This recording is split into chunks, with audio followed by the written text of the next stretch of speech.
Evening, स्वागत है आप सभी का अपने यूट्यूब चैनल टीएमसी नॉलेज में। और आज हम देखेंगे क्लास 10th ज्योग्राफी का जो दूसरा चैप्टर है कृषि। और इसके अंतर्गत हम लोगों ने इसके पहले भारत में उपजाई जाने वाले प्रमुख फसलों के प्रकार और इसमें जो है कि प्रमुख फसलों के बारे में हम लोग पढ़ चुके हैं। इसके पहले हमने आपको बताया था कुछ प्रमुख फसलों के बारे में, जिसमें ये दलहन और दलहन के साथ जो है कि हम लोगों ने अन्य फसलों के बारे में चावल, गेहूं और जो अन्य जो प्रमुख फसलें हैं भारत की, उसके विषय में हम लोगों ने चर्चा किया था। अब आज हम इसी कड़ी को आगे बढ़ाते हुए इसमें देखेंगे हम तिलहन, यानी कि भारत में जो तिलहन का उत्पादन होता है तो उसमें भारत की क्या स्थिति है। ये क्लास 10th का एनसीईआरटी का ये बुक है और ये काफ़ी इंपॉर्टेंट है क्लास 10th के एग्ज़ाम के लिए। इसके साथ साथ कॉम्पिटिटिव एग्ज़ाम्स के लिए भी इसमें काफ़ी महत्वपूर्ण फैक्ट्स दिए हुए हैं। तो देखिए, अब इसमें हम लोग को पढ़ना है यहाँ से तिलहन, यानी कि भारत में उपजाए जाने वाले प्रमुख तिलहनी फसल कौन हैं और उनका उत्पादन कहाँ कहाँ होता है।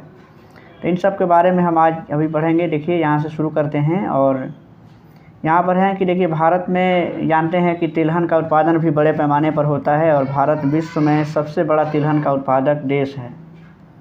देश के कुल जो है कि देखिए यहाँ पे दिया हुआ है, हम जो खास इंपॉर्टेंट पॉइंट है उसमें हम उसको अंडरलाइन करके आपको समझाने का प्रयास करेंगे। ऐसे इसमें हर लाइन जो है कि अपने आप में काफ़ी महत्वपूर्ण है। देखिए, यहाँ पे देश के कुल कृषिगत जो भूमि है उसके 12% ये भूमि पर जो है कि कई प्रकार की तिलहन की फसलें उपजाई जाती हैं। तिलहन यानी कि जिससे तेल प्राप्त होता है, वैसी फसलें। और इससे निकाले गए तेल जो है कि हमारे भोजन का मुख्य अंग होता है और औद्योगिक रूप से कच्चे माल के रूप में भी हम उन तेलों का प्रयोग करते हैं।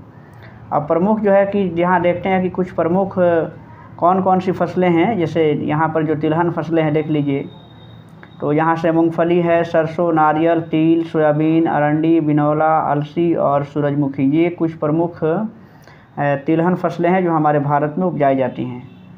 इसके बाद से यहाँ पर देखते हैं कि कुछ तेलों के बीजों को हम साबुन, प्रसाधन या अन्य उपड़न आदि के प्रयोग के कामों में भी हम उसका ये उपयोग करते हैं या उपयोग किया जाता है।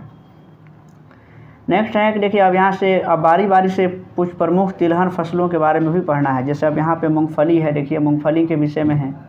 कई बार मूंगफली से संबंधित कई महत्वपूर्ण प्रश्न कॉम्पिटिटिव एग्जाम से में भी पूछे जाते हैं, जो अब देखिए अभी आपके सामने आएगा। जैसे कि एक मूंगफली है कि ये खरीफ फसल है और मूंगफली के मामले में, उत्पादन के मामले में भारत विश्व का दूसरा सबसे बड़ा उत्पादक देश है।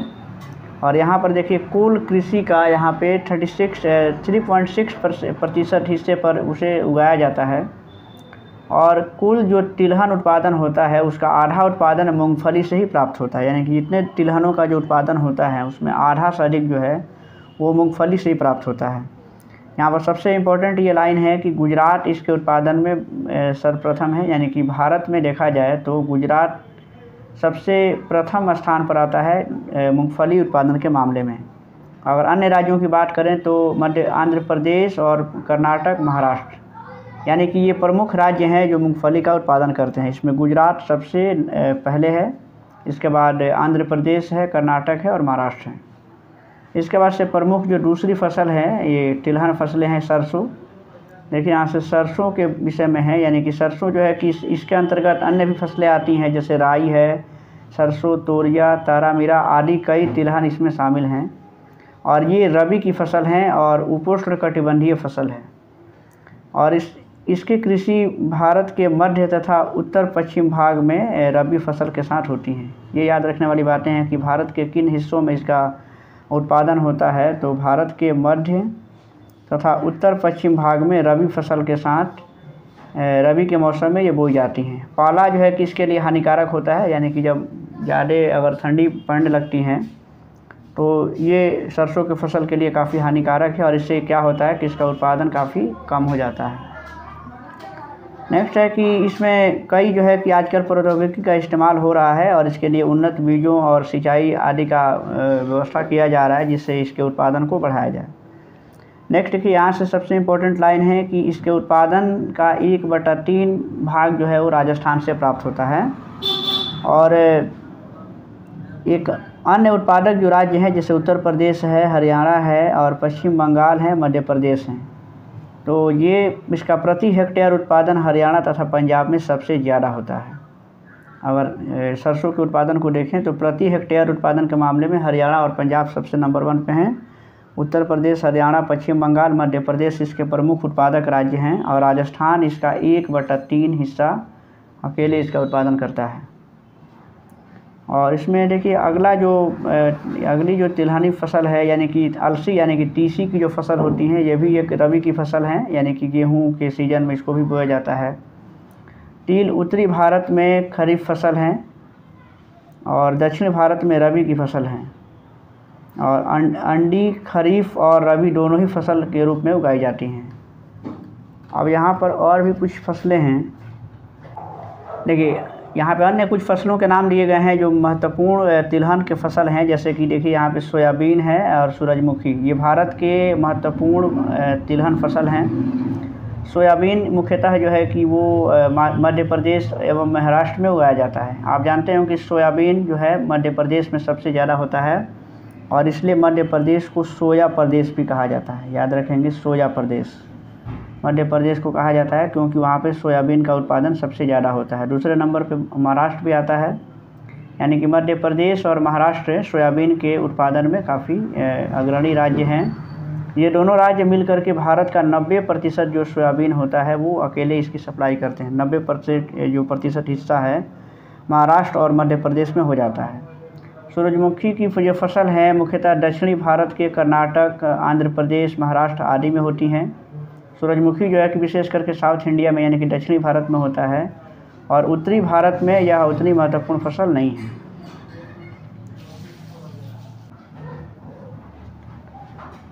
नेक्स्ट फसल जो है कि हम यहाँ पे देखेंगे चाय के विषय में। अब ये चाय देख लीजिए। चाय क्या है कि एक सदाबहार झाड़ी होती हैं और जिसकी पत्तियों को सुखा करके चाय बनाया जाता है। इसमें सबसे देखिए इसमें इम्पोर्टेंट पॉइंट है कि इसमें थीन नामक एक पदार्थ होता है। चाय में थीन नामक एक पदार्थ होता है जिसके कारण इसको पीने से हल्की ताजगी सी महसूस होती है और यह भारत की एक महत्वपूर्ण पेय फसल है। अब यहाँ से पेय फसलों के बारे में हम पढ़ रहे हैं, चूँकि चाय है तो ये पेय फसल है, क्योंकि हम इसको पीने के काम में लाते हैं।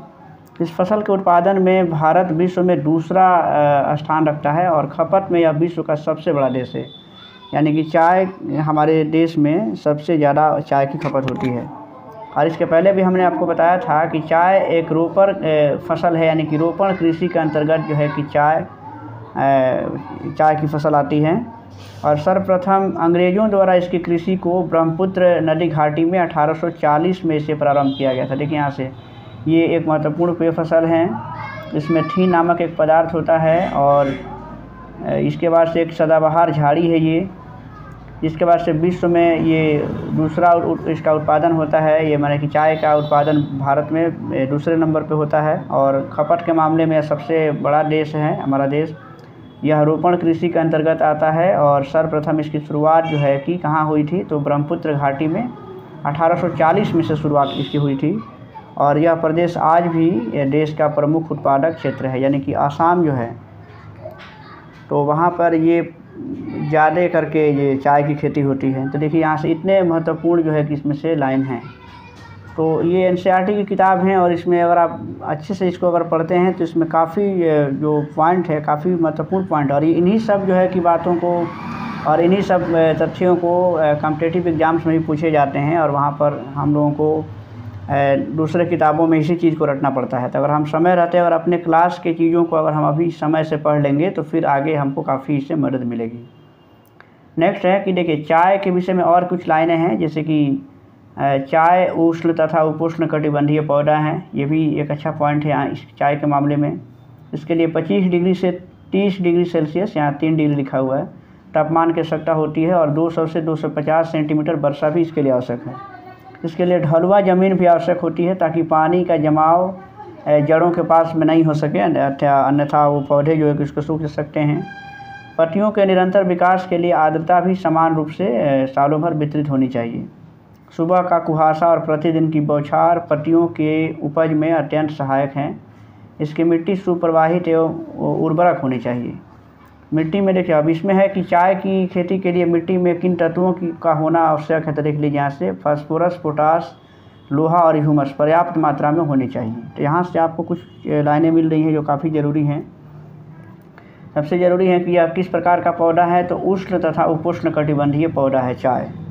ठीक है, इसके लिए ढलवां ज़मीन आवश्यक होती हैं और मिट्टी में ये सब तत्व इसके होने चाहिए। नेक्स्ट देखते हैं कि देखिए, झाड़ियों की सफाई एवं कटाई के लिए काफ़ी मानव श्रम की भी आवश्यकता होती है और चाय की पत्तियों की ताजगी को बनाए रखने के लिए बागान में ही इसे संशोधित किया जाता है। चाय के विषय में और भी है कि चाय के उत्पादन में प्रमुख एवं गौण 2 प्रकार के क्षेत्र होते हैं, जहाँ ज़्यादा उत्पादन होता है और कुछ कम होता है। प्रमुख क्षेत्र के अंतर्गत असम की ब्रह्मपुत्र एवं सुरमा घाटी, अभी जिसके पहले भी आया था, क्योंकि असम जो है कि भारत में चाय के उत्पादन में सबसे अग्रणी राज्य है। तो यहाँ पर देखिए, यहाँ दिया हुआ है कि प्रमुख क्षेत्र के अंतर्गत कौन आता है, तो असम की ब्रह्मपुत्र एवं सुरमा घाटी, पश्चिम बंगाल में दार्जिलिंग है तथा जलपाईगुड़ी की पहाड़ियाँ और तमिलनाडु में नीलगिरी की पहाड़ियाँ, ये चाय के उत्पादन के लिए काफ़ी प्रमुख क्षेत्र हैं। गौण क्षेत्रों की बात करें, यानी कि जहाँ पर कम उत्पादन होता है चाय का, तो उसमें हिमाचल प्रदेश है, उत्तराखंड, मेघालय, त्रिपुरा, आंध्र प्रदेश है, ये आदि राज्य हैं ये जो कि चाय का उत्पादन करते हैं लेकिन अपेक्षाकृत कम करते हैं। भारत विश्व का सबसे अग्रणी चाय का उत्पादक एवं निर्यातक दोनों ही देश हैं। चाय का उत्पादन भी ज़्यादा करता है और निर्यात भी ज़्यादा करते हैं, मतलब बाहर के देशों को भेजता है। तो यहाँ से देख सकते हैं कि चाय के संबंधित ये कितनी महत्वपूर्ण जो है कि पॉइंट यहाँ से मिल रहे हैं और इन सब पॉइंट्स को, यानी कि इन सब तथ्यों को इसको नोट कर लेना चाहिए, जो किसी भी एग्जाम्स के लिए काफ़ी महत्वपूर्ण है जानकारी के मकसद से भी। और देखिए, नेक्स्ट जो पेय फसल है ये कॉफ़ी। तो देखिए, यहाँ से चाय की तरह कॉफ़ी भी एक तरह का पेय पदार्थ है और यह एक प्रकार की झाड़ी है और झाड़ी पर लगे हुए फल के बीजों द्वारा इसे प्राप्त किया जाता है कॉफ़ी को। और चाय की भांति यह भी चूना युक्त मिट्टी में भली भांति उगता है, यानी कि चाय की तरह ये भी जो है कि चूना युक्त मिट्टी इसके लिए काफ़ी उपयुक्त होती हैं, किंतु मिट्टी में इससे ह्यूमस अवश्य चाहिए, ह्यूमस की मात्रा होनी चाहिए। और नेक्स्ट है कि इसके फल को एकत्रित करने एवं बीज को भून पीस और कॉफ़ी पाउडर बनाने में काफ़ी मानव श्रम की भी आवश्यकता होती है। भारत में लगभग सभी प्रकार की सभी कॉफ़ी जो है कि दक्षिण भारत में उगाया जाता है, माने जितने भी कॉफ़ी की जो प्रकार हैं वो लगभग साउथ इंडिया में सब होता है। कर्नाटक भारत का सबसे उत्पादक राज्य है, यानी कि कर्नाटक भारत में कॉफ़ी उत्पादन करने वाला सबसे बड़ा राज्य है और यहाँ भारत का 70% कॉफ़ी उत्पादन किया जाता है। तमिलनाडु में नीलगिरी की पहाड़ियाँ पर भी काफ़ी कॉफ़ी की खेती होती है और पूर्वोत्तर भारत में अगर बात करें तो त्रिपुरा इसका प्रमुख उत्पादक राज्य है। तो ये कॉफ़ी से संबंधित कुछ महत्वपूर्ण तथ्य हैं। देखिए कितने इंपॉर्टेंट इसमें बातें सब दी गई हैं। तो इसमें एक और चीज़ यहाँ से देखते हैं कि देखिए यहाँ पे कुछ दिया हुआ है कि कॉफ़ी की 3 प्रमुख किस्में पाई जाती हैं। जैसे अभी आपने पढ़ा कि भारत में लगभग सभी प्रकार की जो कॉफ़ी हैं वो दक्षिण भारत में उगाया जाता है लगभग। तो कॉफ़ी की कितनी किस्में हैं, तो यहाँ पे 3 किस्में पाई जाती हैं कॉफ़ी की, जिसमें पहला है अरेबिका है, दूसरा लिबेरिका है और तीसरा रोबस्टा, ये 3। तो देखिए अरेबिका को हमने कई बार देखा है, ये कॉम्पिटिटिव क्वेश्चंस में भी कितनी बार इसके आए हुए हैं कि अरेबिका जो सबसे उन्नत किस्म की कॉफ़ी कौन होती है। देखिए यहाँ पे नीचे वो बात को लिखा भी गया है कि देखिए इसमें 3 जो ये किस्में हैं कौन कौन है, तो अरेबिका, लिबेरिका और रोबस्टा। इसमें भारत में उत्तम किस्म की अरेबिका कॉफ़ी उपजाई जाती है। सबसे उत्तम किस्म कौन है, तो ये पहला वाला अरेबिका है, जिसका पूरे विश्व में मांग होता है। भारत में यह आरंभ में, यानी कि शुरुआत में यह कहाँ से लाया गया था, तो यमन से लाया गया था। यमन एक देश है, वहाँ से इसकी उपज हुई थी और यहाँ से यह भारत आया था और बाबा बुदन की पहाड़ी पर इसे लगाया गया था। ये जो है कि सबसे ख़ास बात है कॉफ़ी के संबंध में। नेक्स्ट देखते हैं कि यहाँ से अब यहाँ से बागवानी फसलों के विषय में भी हम देखेंगे। बागवानी फसलें कौन कौन है देख लीजिए। जलवायु की विविधता के कारण भारत में अनेक किस्म की बागवानी फसलें भी उगाई जाती हैं और बागवानी फसलों में जैसे देख लीजिए फल, सब्जियां हैं, कंदमूल हैं, औषधि और सुगंधदायक पौधे हैं, मसाले आदि, ये सब बागवानी फसलों में आते हैं। भारत उष्ण एवं शीतोष्ण कटिबंधीय दोनों ही प्रकार के फलों का उत्पादक है, यानी कि भारत में उष्ण और शीतोष्ण कटिबंधीय दोनों ही प्रकार के फलों का उत्पादन होता है। अगर देखिए यहाँ से कुछ दिया हुआ है कुछ फसलों के बारे में। आम के उत्पादन में भारत विश्व में सबसे अग्रणी है और यहाँ अनगिनत जो है कि आम के किस्मों का उत्पादन हमारे भारत में होता है।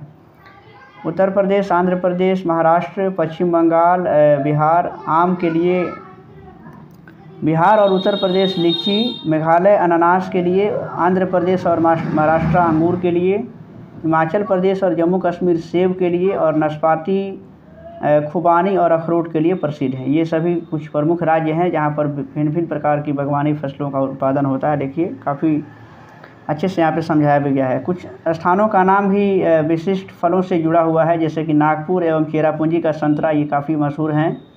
मुजफ्फरपुर का लीची, ये बिहार से संबंधित है। बिहार में ये मुजफ्फरपुर का लीची जो है काफ़ी प्रसिद्ध हैं। और जलगांव का केला विशेष करके ये काफ़ी महत्व रखता है। केरल, तमिलनाडु, महाराष्ट्र और मिजोरम राज्यों में बड़े स्तर पर केला की भी कृषि होती है। तो ये कुछ लाइनें हैं जो कि हमारे बागवानी फसलों से जुड़ी हुई हैं और काफ़ी इम्पोर्टेंट लाइन्स हैं ये सब। तो इससे ज़रूर ध्यान में रखना चाहिए और इसको नोट कर लेना चाहिए। बागवानी फसलों में देखा जाए तो हम ये काजू, काली मिर्च, नारियल भी आता है। भारत विश्व में काजू का सबसे बड़ा निर्यातक देश है, यानी कि भारत जो है वो काजू का सबसे बड़ा निर्यातक देश है। और इसकी कृषि मुख्यतः केरल और आंध्र प्रदेश में की जाती है।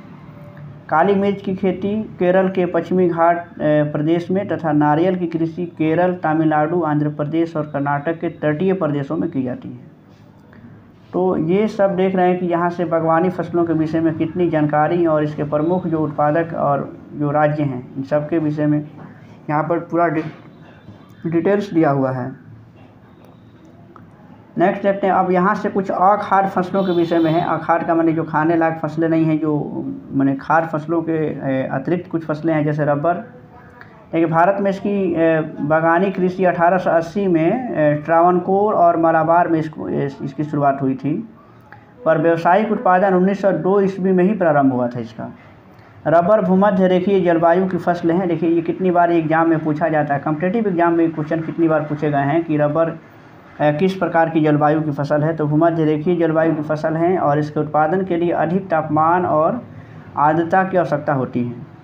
केरल, तमिलनाडु, कर्नाटक, अंडमान निकोबार द्वीप समूह और मेघालय के गारो पहाड़ियों में इसकी कृषि मुख्य रूप से होती है। ये रबर के विषय में है। इतने सारे पॉइंट्स हैं।